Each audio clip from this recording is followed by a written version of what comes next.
Hroza, Ukraine. UN and local investigators sought answers Saturday in Russian missile attack on small Ukrainian village. The village had reduced its only cage to rubble few days earlier, killing about 52 people who had gathered for the funeral of dead soldier. According to President Volodymyr Zelenskyy and other senior officials in Kiev, on the same day, local residents began to bury their lost friends.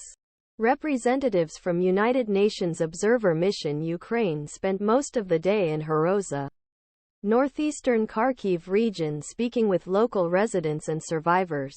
According to a statement shared with the Associated Press, it was stated that he said this in the UN statement. What happened here is another tragic reminder of the deadly impact Russia's invasion has had on Ukrainian civilians. Bell added. The village cafe was destroyed and entire families perished after a missile attack on Thursday interrupted the funeral of Andriy Kozyr, a soldier from Hroza who fighting against Russia's occupying forces in eastern Ukraine last winter. According to Ukrainian news, he was initially buried elsewhere in Ukraine because the village where he was born remained under Russian occupation.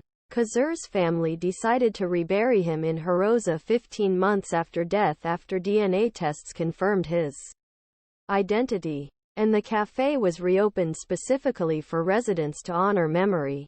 Among those killed in the attack were his son Dmytro Kozyr, who was also a soldier, and his wife Nina, who was just days away from her 21st birthday.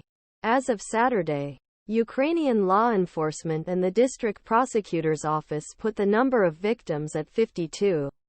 These include Kateryna Tarannyk and her brother Dmytro Androsovych, whose parents were killed at Kozyr's funeral and were buried on Saturday in a small cemetery on the outskirts of the village. Relatives of Tetiana Androsovych, 60, and Mykola Androsovych, 63, gathered with Hroza residents under a bleak gray sky as rain continued to fall on fresh open graves.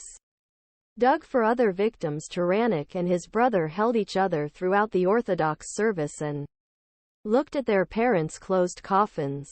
It feels like you're in a bad, incomprehensible dream and waiting to wake up. This is unbearable, Tarannyk told the AP. He set out as soon as he heard the news of the missile attack. Together they had made plans for Tarannyk's child to visit the grandparents in the spring. Before couple rested, Tarannyk approached each coffin in turn and said a silent farewell, gently caressing the dark green velvet fabric covering coffins.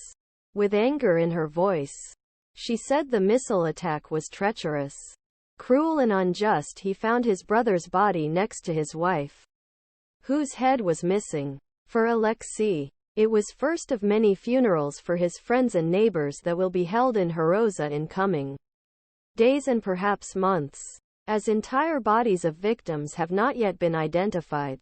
Mykola and his wife were buried a few rows away from Kozyr, the soldier who